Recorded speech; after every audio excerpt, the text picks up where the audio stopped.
Students of CBSE board class 10 class 12 बच्चों, CBSE ने बहुत ही अच्छी एक सर्कुलर जारी कर दी है। अगेन आप लोगों के लिए एक होप जारी कर दिया है कि आप अपने इंटरनल मार्क्स, प्रैक्टिकल मार्क्स को बढ़ा सकते हो, जिसके तहत आपका परसेंटेज अप हो सकता है। आप देखो ये सर्कुलर है स्कूल्स के लिए। Extension of dates for conduct of practical exam, project, internal assessment, internal grade and uploading of marks.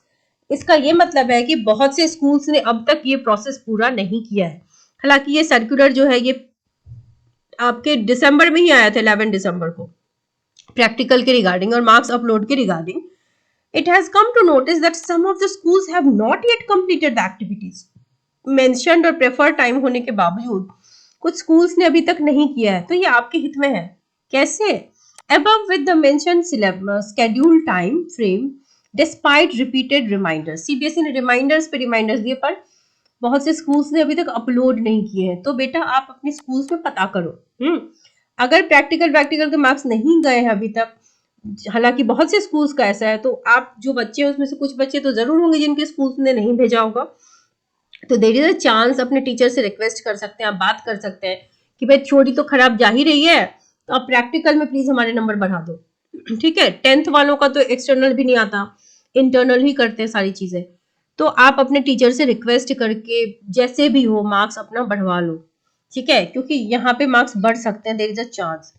Keeping in view the request received from the schools, we have not yet completed the above mentioned activities।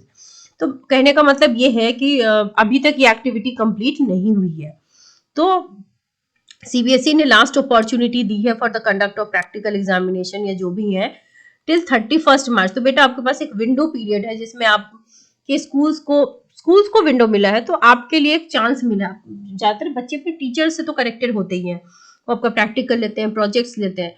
ठीक है, तो all the remaining schools are requested to complete the activities to conduct a practical, project, internal assessment and internal grade. तो this is a hope and chance for you, please talk to your school premises में बात करो, अपने teacher से बात करो। अब direct आपको प्रिंसिपल के पास जाने की नीड नहीं है, क्योंकि principal will not allow this. आप अपने टीचर से 1-to-1 बात करोगे तो देयर आर टीचर्स जो आपके मार्क्स अभी बढ़ा सकते हैं, क्योंकि टीचर्स का भी कनेक्ट होता है बच्चों से। और जब आप अपनी बताओगे कि सर हमारे एग्जाम्स बहुत बुरे जा रहे हैं, questions are difficult, we are not able to score good marks in theory, तो स्कूल्स पे भी तो होता है ना कि स्कूल से बच्चों के रिजल्ट अच्छे हों। तो चांसेस बन रहे हैं कि आप इधर भी अपने स्कोर को बढ़ा सके, है ना। और स्कूल एग्जाम जो देने जाओगे बेटा उसमें अटेम्प्ट जरूर लेके आना, क्वेश्चन आए ना आए अटेम्प्ट लेके आओगे। स्टेप्स जो होंगे जितने भी आते हो उतने लिख के आना।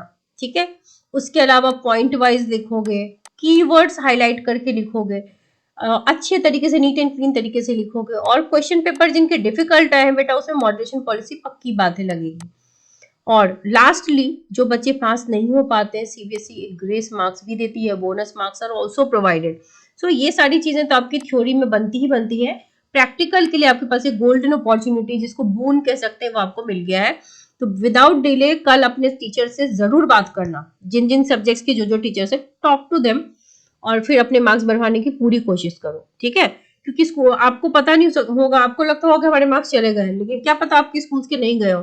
बहुत से स्कूल्स के साथ ऐसा हुआ है, तभी सीबीएसई ने सर्कुलर जारी किया है। So stay positive, be happy, have positive attitude and stay updated with the channel.